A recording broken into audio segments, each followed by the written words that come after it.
everyone, welcome to my vlog. And today we are going to discuss the topic truth and philosophy, specifically the domains of truth. Now, in our discussion, we will be guided with the following objectives. The first one is to distinguish the different ways of understanding truth. Second, to appreciate the importance of understanding truth. And lastly, to explain the criteria to establish the truth in an argument. Previously, we've learned about the meaning and the process of philosophy. We also highlighted the reality that part of the process of philosophizing is learning to ask philosophical questions. And of course, when a person asks philosophical question, it should be an authentic kind of question.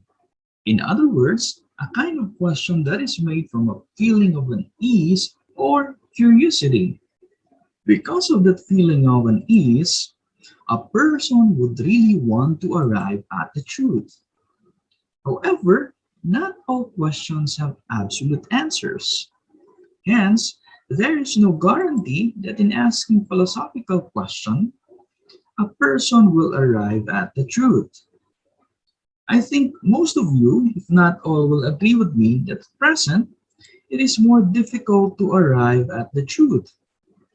Even the internet, which was conceived before as a means for easy access of reliable information, has also become a means to spread lies.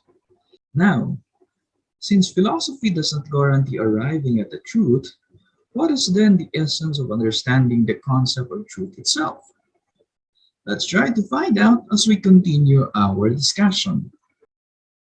We previously mentioned the word truth, but we've never attempted to define it. So, what exactly is truth? What does truth mean to you? Well, the term truth has a wide variety of connotations. Truth could mean a quality or a state of being true.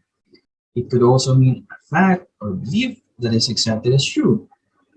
It is also synonymous to veracity, fact, certainty, sincerity, honesty, principle, law, etc. Truth therefore has a wide range of meanings, and concluding that truth has a single meaning is incorrect. In understanding the complexity of truth, it is important for us to learn the domains of truth. Now, how does a society consider something as true? Most people would associate truth with scientific truth. To put it another way, we regard something to be true if it has been scientifically established or has undergone robust research. For example, according to the research of Statista.com, Facebook is the most popular social network worldwide as of July 2021. Another example, 10 is the sum of 5 plus 5. Examples I have provided are called objective truths, meaning to say nobody can refute them. Scientific truths, on the other hand, are not the exclusive source of truth or not the only means of understanding truth. So, what are the other approaches to comprehending truth? According to Habermas, apart from scientific truths, there are other domains in life where humans understand truth differently. Social domain is one of those domains in life. In this domain, truth is seen as analogous to universal agreement of consensus on what is right as opposed to what is wrong. For example, we should observe silence in a chapel or a church because it is the right thing to do. In this case, the truth is to observe silence. However, if you are watching or participating in an outdoor game, you must make a loud noise to encourage or to energize the players. Making a loud noise, therefore, And that scenario is the truth.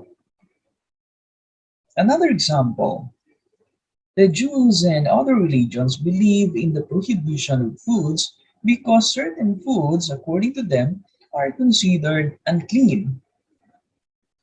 The Catholic religion, on the other hand, believes that all foods are clean because Jesus said in Matthew chapter 7 that there is nothing outside the man which by going into him can defile him, but things which come out of a man are what defile him.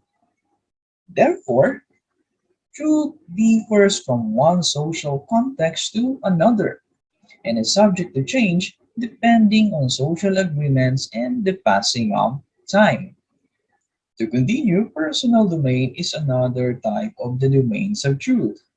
In this domain, truth is perceived to be analogous to sincerity. When you say I love you to someone, you are the only one who knows whether you are telling the truth or not. To get your claim recognized as truth, you must prove that what you are saying matches what you are doing. If you tell your girlfriend I love you and then tell another girl the same words, or if your love doesn't manifest on the way you treat your girlfriend, it only means that you are not consistent and sincere. Being consistent and sincere in one's claim is consequently true in the personal domain. To sum it up, scientific truths are tested against empirical evidence. Social domain are truths that are tested against their acceptability to a particular group and in a particular time in history. Personal domain are truths that are tested against the consistency and authenticity of the person who claims it. Truths therefore has a corresponding justification or has a different criterion for it to be considered as truth. It is in this sense that Richard Rorty offered his definition of the term truth as what has passed procedures of justification. Now, to respond to the question what is truth, or to justify the truth of a claim, we must first decide which domain of truth it belongs to, and then apply the appropriate criteria for justifying its truth. We may easily identify a truthful statement from a mere opinion if we understand what makes a statement true. Now, what is opinion? What distinguishes it from the truth? Let us answer some of these questions in the next vlog. I hope that you have learned something relevant today, and for you to be updated with the latest content, do not forget to subscribe, like, comment, and share my video.